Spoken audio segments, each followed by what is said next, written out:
Alright, what's good, retards? So, have you ever been in that situation at your school where you're like in a real dire situation, you're in a lot of trouble and you don't really know how to get out of it, but something clicks in your head just randomly and you somehow manage to get away from it? Well, that happened to me one day, a couple years ago at an old school I used to go to. I think the reason I never told this story was because I was just so terrified of one of the little baby boys from this school snitching on me. Yeah, even though I don't even know if any of them knew about my channel. I don't even know if half of them had access to the internet. It was so sheltered over there, but I still just was like not gonna say anything. So to give a little background, this school is I would say it's very far right, like heavily conservative, like very weird. That kind of weird Christian school. It was alright. The classes were good, and it was a very small, like private school-ish thing, so it wasn't too bad other than the staff. And so there was a lot of problems with that, but there was one thing that, like, if you just abided by all the rules, right, or laid low, you were pretty much good. But there was this one thing that everyone was forced to do. It was every single Thursday of the second week of the new month.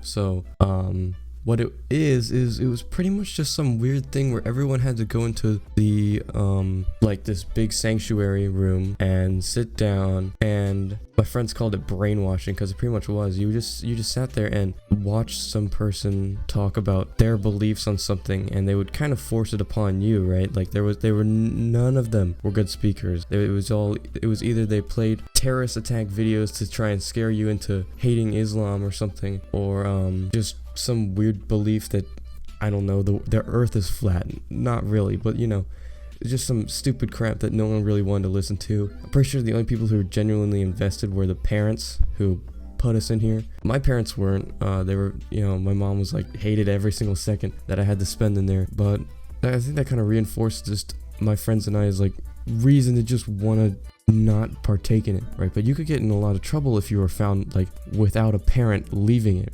Because there was one thing you could do, and it was just you can have a parent take you somewhere or be like a supervisor outside of the building, something weird like that. But pretty much it was just you were in this room and no one wanted to get into it. So my friends and I were like, okay, there's gotta be something we can do to get out. And actually at the time, no, it was only just me and another guy, and we had this thing planned for like the week before. So there was a bathroom, okay? There was a bathroom on the second floor of the building, and it was the only bathroom that was private. So it was just one single room with a sink and a toilet. And as gay as it sounds, okay, we were both gonna sneak in there as soon as this one staff member started calling everyone to go in. So, because you can't go inside of a bathroom to force people out of it, we hid there for a good 15 minutes, maybe even less.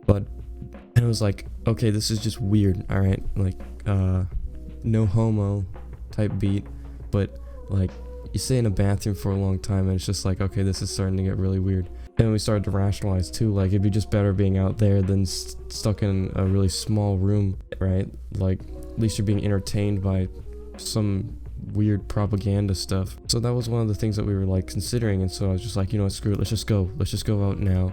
There's a classroom to the right of us. We can go in there and check if there's anyone outside. And I should pretty much get awarded something for being this retarded, because this did not work out at all.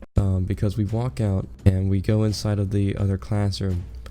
I look out the window, and it's just this family just giving me the death stare of pure like confusion, but also like fear. I don't know what they looked at us like we were going to snipe them through the window with a 50 BMG or something. And I'm like, oh crap, they see us. And then as we're walking out, this teacher comes in and she's like, what are you two doing in here? And like, I'm just in here like, well, this is it. I'm screwed. He's screwed. And then as I look over to him, I see in the corner of my eye a jacket on the floor of the classroom. I guess some kid left his jacket there, so props to that retard. I was just like, okay. I wasn't saying that. I was just so like like I needed to find something to say, and like I've never been this like quickly witted, as you can probably tell by how slow I speak. But this one moment, I somehow managed to get out of my incredibly slow system. My friend left his jacket here, and we were just trying to get it. I kid you not, my friend turns around and looks at me with the happiest face ever, because this teacher goes, okay, well just grab it real quickly and then head back downstairs. So we grab this random person's jacket and throw it in the lost and found on the way, and then we walk back in to this to the sanctuary, to where everyone else is. And yeah, bad ending, right? We had to sit there, and we still had to sit there and watch it, but really close call there. And I just remember sitting there like with the biggest grin on my face, that like we kind of got away with that for a bit. we were both so excited, like, but we didn't want to tell anyone, because there are so many like weird people there that would have just told for the sake of some white knight self-righteousness. I don't know, but yeah, that was one of the times I tried to escape I don't even know, dude. Like, they just did weird stuff that whole time. Like, every single time we did it, there was just something weird they had to do. They had to say something weird. They had to like have a subject that was weird. But on the bright side of things, later on throughout the rest of the couple of years I stayed there, our parents would just pick us up and we'd go out to eat at like some fast food joint or something.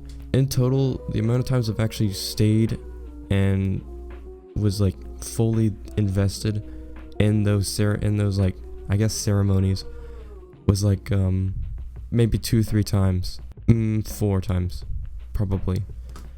So yeah, hope you enjoyed. I have probably a ton of other stories I can tell that I just need to like jog my memory on. This place was freaking weird, so if you want to know anything about that, just hit me up in the comments or something. Alright, peace. Also, if any of you snitches are watching this right now, I don't care, you can tell them all you want. I'm not there anymore, Screw it.